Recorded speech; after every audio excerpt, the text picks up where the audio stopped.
Hello friends, स्वागत है आपका हमारे यूट्यूब प्लेटफॉर्म पूनम इंस्टीट्यूट पर। तो फ्रेंड्स, आज हम पढ़ने वाले हैं सीटेट सितंबर 2026 में साइंस, जो कि हमारा आज सेकंड प्रैक्टिस सेट रहने वाला है, जिसमें हम टॉप एमसीक्यूज़ और पीवाईक्यूज़ को देखेंगे। तो फ्रेंड्स, आप लोग वीडियो को शेयर करिएगा, लाइक करिएगा और चैनल को सब्सक्राइब भी करिएगा। चलिए हम शुरू करते हैं अपना प्रैक्टिस सेट। तो पहला हमारा क्वेश्चन रहने वाला है, उस समुच्चय की पहचान कीजिए जिसमें अनियत तापी जीवों को सम्मिलित किया गया है। ऐसा कौन सा ग्रुप है इन चारों ग्रुप में से जो जीव अनियत तापी होते हैं या फिर जिनका तापमान जो है निश्चित नहीं होता है। तो वो जीव कौन से है? तो इसमें से उसका ग्रुप ढूंढना, छिपकली, तोता, डॉल्फिन। कौन सा है? तो इसमें ये सब होते हैं जो ये अनियत तापी नहीं नियत तापी होते हैं। इसमें जो हमारा इसका आंसर रहने वाला वो सर्प, मेढक और कॉकरोच, ये तीनों जो होते हैं ये अनियत तापी होते हैं। इनका तापमान निश्चित नहीं होता। जिसका आंसर जो हमारा रहेगा वो रहेगा आंसर नंबर थर्ड, सर्प, मेढक और कॉकरोच। फिर अपने हम नेक्स्ट क्वेश्चन पर चलते हैं। जल का कोई नमूना सामान्य तापमान या दाब पर 102 सेंटीग्रेड पर उबलता है। आप उसके हिमांक के संदर्भ में कि वो जमता कितने पर है, तो में क्या कह सकते हैं? या जैसे वो उबलता जो है वो 102 सेंटीग्रेड पर है, लेकिन उस बर्फ किस या उसका हिमांक या हिम बनने में, हिम बर्फ बनने में उसका तापमान उतना, उसका जो टेम्परेचर होता है वो कितना होना चाहिए? तो इसका जो आंसर रहने वाला है वो है थर्ड नंबर आंसर, वह 0 सेंटीग्रेड से ऊपर बर्फ बनेगा। अगर 0 सेंटीग्रेड से ऊपर है तभी बर्फ बनेगा और अगर नहीं है तो नहीं बनेगा। इसका अगला क्वेश्चन देखते हैं। खेती के विभिन्न प्रक्रमों के विषय में निम्नलिखित में से कौन सा कथन सत्य है? जो खेती की जाती है तो हम देखते हैं सबसे पहले खेती की जुताई की जाती है, फिर जुताई करने के बाद उसमें बुआई होती है, बुआई के बाद जब फसल तैयार होती है, फसल की रख रखाव देख रेख की जाती है, उसके बाद जब फसल तैयार हो जाती है तब भाई फसल पकने के बाद उसकी कटाई की जाती है, कटाई के बाद थ्रेशिंग होती है। ये पूरा एक प्रक्रम होता है फसल तैयार करने का। तो इसमें पूछा गया है कि जो खेती के विभिन्न प्रक्रम के विषय में निम्नलिखित में से कौन सा कथन सत्य है? जो हमें ऑप्शन दिए हुए हैं, इन ऑप्शनों में से कौन सा सत्य है? तो पहला है, फसल कटने से पूर्व औसाई और फटकन की जाती है। तो ऐसा तो नहीं है, जब तक फसल कटेगी नहीं तब तक वो औसन और या फटकना होगा ही नहीं। और जुताई से पूर्व बुआई की जाती है, ऐसे ये एकदम अपोजिट लिखा हुआ है कि जुताई से पूर्व बुआई नहीं, बुआई के पूर्व जुताई की जाती है। इसका थर्ड ऑप्शन है, जो थर्ड ऑप्शन रहने वाला है वो है थ्रेशिंग के बाद जुताई करना। थ्रेशिंग के बाद जुताई करना ये भी गलत है। तो इसका हमारा जो आंसर रहने वाला है वो आंसर नंबर 4, फसल कटने के बाद थ्रेशिंग। जब फसल कट जाएगी तभी तो थ्रेशिंग होगी, तो इसका आंसर रहेगा फसल कटने के बाद थ्रेशिंग करनी हो। तो यही हमारा सत्य है। तो नेक्स्ट क्वेश्चन पे चलते हैं। निम्नलिखित में से कौन सा कथन सत्य नहीं है? हमें नहीं को देखना है कि कौन सा सत्य नहीं है। धातुएं अम्लों से अभिक्रिया करके धात्विक लवण एवं हाइड्रोजन गैस बनाती हैं। तो ये तो इसका सत्य होगा, क्योंकि धातुएं जो होती हैं वो अम्लों के साथ क्रिया करती हैं और क्रिया करके धात्विक लवण और हाइड्रोजन गैस का निर्माण करती हैं। और दूसरा हमारा रहने वाला सेकेंड नंबर है कि सामान्यतः धातुएं ऊष्मा और विद्युत की सुचालक होती हैं। जो धातुएं होती हैं वो ऊष्मा और विद्युत की सुचालक होती है। ये तो एकदम करेक्ट है। लोहा आप देख सकते हैं कि लोहा धातु है तो वो विद्युत की सुचालक भी है और ऊष्मा भी अच्छे से प्रवाहित होती है। तीसरा है, धात्विक ऑक्साइड का विलयन की जो प्रकृति होती है वो अम्लीय होती है। ऐसा तो कोई नियम ही नहीं कि वो अम्लीय होती है, वो किसी भी प्रकृति की हो सकती है। तो इसका आंसर जो रहने वाला, क्योंकि सत्य नहीं पूछा गया तो थर्ड ही इसका आंसर रहने वाला है। आगे भी देख लेते हैं कि कुछ धातुएं जल से अभिक्रिया कर धातु हाइड्रोक्लोरिक ऑक्साइड और हाइड्रोजन गैस उत्पन्न करती है। ये भी एकदम करेक्ट है। तो इसका आंसर रहने वाला है answer number third. Next question पे चलते हैं। चींटी के डंक में कौन सा अम्ल पाया जाता है? चींटी की जो डंक होता है, जब चींटी डंक मारती है तो उसमें कौन सा अम्ल पाया जाता है? तो इसका आंसर रहेगा फार्मिक अम्ल। बाकी अम्लों के बारे में देख लेते हैं। जो सिट्रिक अम्ल हमारा होता है ये आंवला या खट्टे पदार्थों में पाया जाता है। दूसरा हमारा एसिटिक अम्ल है, ये सिरके में पाया जाता है। और लैक्टिक अम्ल दूध में पाया जाता है। फिर इसका आंसर चींटी के डंक में जो पाया जाता है वो फार्मिक अम्ल है। नेक्स्ट क्वेश्चन, पूर्ण पाचक रस किस रस को कहते हैं? जो पूर्ण पाचक रस होता है वो किस रस को कहते हैं? हाइड्रोक्लोरिक अम्ल, अग्नाशयी रस, पित्तरस या ये सभी?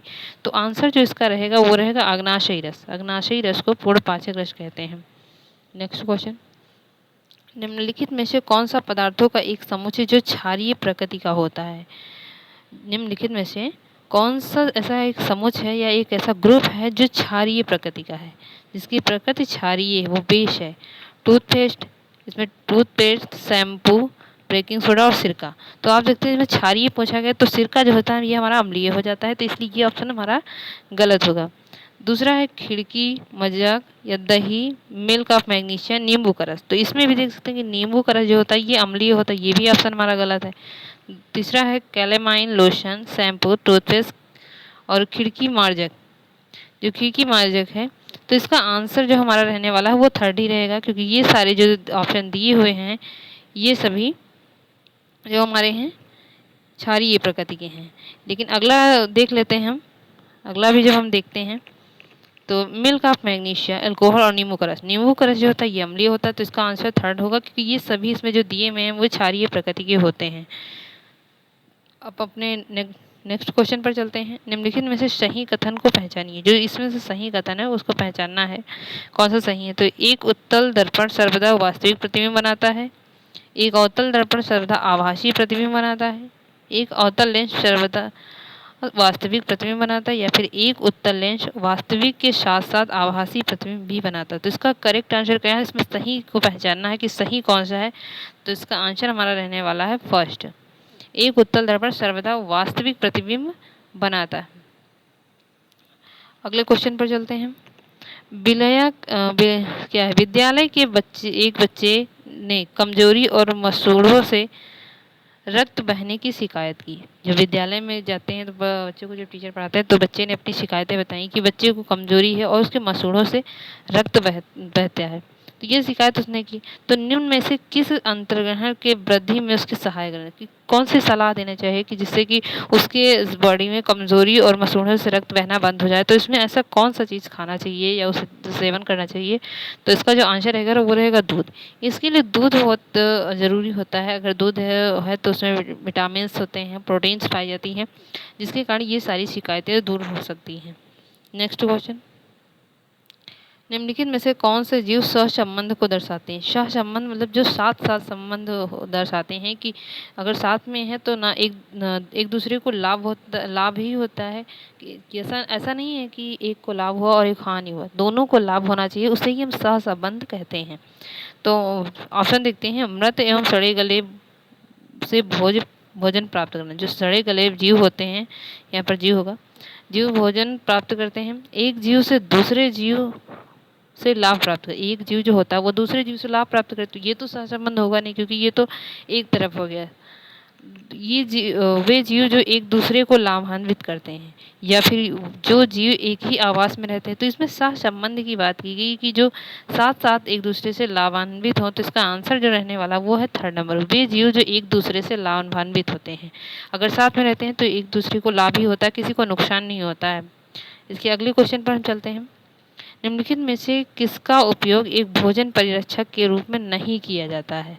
सबसे ज़्यादा इम्पॉर्टेंट ये होता है कि आप क्वेश्चन को पढ़ें तो उसमें ये जो नहीं वाले क्वेश्चन आज के टाइम में निगेटिव वाले क्वेश्चन पूछे जाते हैं, इन पर ज़्यादा मार्क करिएगा, क्योंकि यही क्वेश्चन हमें अक्सर हमारे नंबर माइनस करवा देते हैं।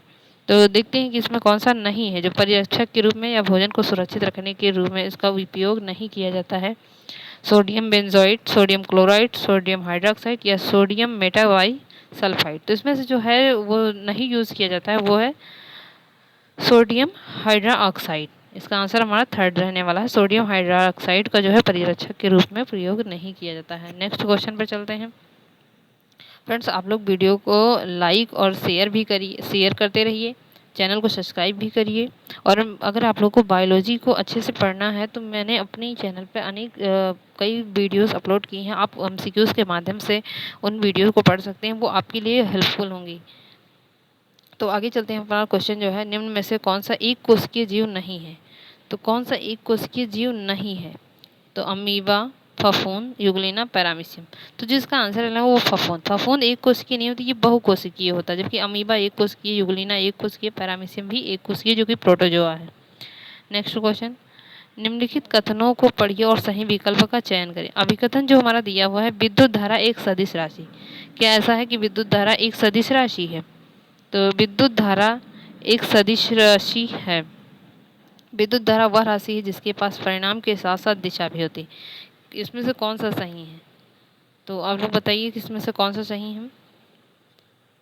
ए सही है परंतु आर गलत है, या फिर ए और आर दोनों सही हैं, आर ए की व्याख्या नहीं करता है, या फिर अगले में ए गलत है परंतु आर सही है, तो कौन सा इसमें से राइट होगा, या फिर ए और आर दोनों सही हैं परंतु आर ए की व्याख्या करता है, तो इसका कौन सा आंसर सही होगा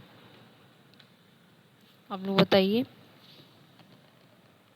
तो इसका रहने वाला है ए गलत है, क्योंकि सदिश विद्युत धारा जो है वो सदिश राशि नहीं अदिश राशि है, तो इसका ए गलत है परंतु आर सही है, क्योंकि विद्युत धारा वह राशि जिसके पास परिणाम के साथ साथ दिशा भी होती है, तो ए गलत है, आर सही है। नेक्स्ट क्वेश्चन, मानव कर्ण का ध्वनि कंपनों को विद्युत सिग्नलों में परिवर्तित करने वाला भाग क्या होता है। जो मानव कान होते हैं, कान में विद्युत ध्वनि जो कंपन होती है उसको विद्युत सिग्नलों में परिवर्तन करने वाला जो भाग होता है वो कौन सा होता है। कर्णवृंत, वलयक, एक मिनट, कर्णवल या फिर वलयक या फिर मधुरक या फिर कर्णपट्टी झिल्ली। इसका आंसर रहने वाला है वो कर्णपट्टी झिल्ली। ये ध्वनि कंपनों को विद्युत सिग्नलों में परिवर्तित करती है। नेक्स्ट क्वेश्चन, ध्रुवीय क्षेत्रों में जो ध्रुवीय भालू के अनुकूलन में सहायता करते हैं उनकी कौन सी ऐसी संरचनाएं हैं या कौन से ऐसे अंग हैं जो कि अनुकूलन में सहायता करते हैं। श्वेत लोमचर्म या फिर लंबे गोल तीखे पंख या फिर जालपात। तो इसका जो आंसर रहने वाला है वो ये तीनों होते हैं जो उन्हें अनुकूलन में सहायता प्रदान करते हैं। नेक्स्ट क्वेश्चन, निम्न में से कौन सा कथन सामान्य रूप से अधातुओं के लिए सत्य है। जो अधातुएं होती हैं उनके लिए कौन सा सत्य है। ये जल के साथ अपक्रिया नहीं करते हैं, ये वायु के साथ अपक्रिया नहीं करते हैं, ये अम्लों के साथ सक्रिय रूप से अपक्रिया करते हैं, या फिर पीटे जाने पर ये ध्वनि उत्पन्न करते हैं। तो कौन सा सत्य है। तो सत्य ये है कि ये जल के साथ अपक्रिया नहीं करते हैं। इसका जो आंसर रहेगा वो यही रहने वाला है कि ये जल के साथ अपक्रिया नहीं करते हैं। नेक्स्ट क्वेश्चन, संतुलित आहार में कौन से घटक अधिकतम ऊर्जा प्रदान करते हैं। जो संतुलित आहार होता है उसमें कौन से घटक ऐसे हैं जो कि अधिकतम ऊर्जा प्रदान करते हैं। कार्बोहाइड्रेट, प्रोटीन, वसा या कार्बोहाइड्रेट, वसा या और रेशा, विटामिन और प्रोटीन। जो सबसे ज़्यादा और तुरंत एनर्जी देने वाले हैं वो हैं वसा और कार्बोहाइड्रेट। ये तुरंत एनर्जी देते हैं। जब कभी हमें थकान फील होती है तो हम कई बार ग्लूकोज पीते हैं, तो ग्लूकोज जो है वो एक तरह का कार्बोहाइड्रेट है। नेक्स्ट क्वेश्चन पे चलते हैं। ब्रोंकाइटिस, सांस लेने में तकलीफ, अस्थमा का वर्धन निम्न में से किसकी वजह से होता है। जो ब्रोंकाई होती है, जब हम सांस लेने के जो हमारा श्वसन तंत्र होता है, श्वसन तंत्र में ब्रोंकाइटिस पाई जाती है, तो सांस लेने की तकलीफ और अस्थमा का वर्धन निम्न में से किसकी वजह से होता है। तो जो इसका आंसर हमारा रहेगा वो कौन सा रहेगा, तो रहेगा श्वांग। श्वांग जो होता है ये इसके जो प्रॉब्लम होती है ये प्रॉब्लम श्वांग के द्वारा उत्पन्न होती है। नेक्स्ट क्वेश्चन, मेंढकों में कायांतरण की प्रक्रिया में कौन से हार्मोन्स की महत्वपूर्ण भूमिका होती है। तो वो हमारा हार्मोन्स है थायरॉक्सिन। थायरॉक्सिन हार्मोन्स की वजह से उनके कायांतरण में महत्वपूर्ण भूमिका होती है। अगर थायरॉक्सिन हार्मोन्स है तो वो अपने कायांतरण को कंप्लीट कर पाएंगे, और अगर नहीं है तो उसमें बाधा उत्पन्न होती है। नेक्स्ट क्वेश्चन, एक सरल लोलक में निम्न में से कौन सा परिवर्तन लाने से उसका आवर्तकाल बढ़ जाएगा। एक जो सरल लोलक होता है उसमें कौन सा ऐसा परिवर्तन लाया जाए जिससे उसका आवर्तकाल बढ़ जाए। तो उसकी लंबाई अगर हम बढ़ा देते हैं, उसकी लंबाई बढ़ा देते हैं, जैसे एक आवर्तकाल ऐसे है तो ये ऐसे से ऐसे है, तो इसकी लंबाई को हम बढ़ाएंगे तो इससे आवर्तकाल भी बढ़ जाएगा। नेक्स्ट क्वेश्चन, जब प्रकाश की कोई किरण किसी सतह पर लंबवत आपतित होती है तब परिवर्तित किरण होगी। परिवर्तित किरण पर क्या असर होगा, तो यह सतह के लंबवत होगा। अगले क्वेश्चन पर चलते हैं। यहाँ से हमारे क्वेश्चन भी एंड होते हैं। और आप लोगों को वीडियो कैसी लगी, अगर अच्छी लगी हो तो वीडियो को लाइक करो और ज़्यादा से ज़्यादा शेयर करो और चैनल को सब्सक्राइब भी करो। और थैंक यू फ्रेंड्स।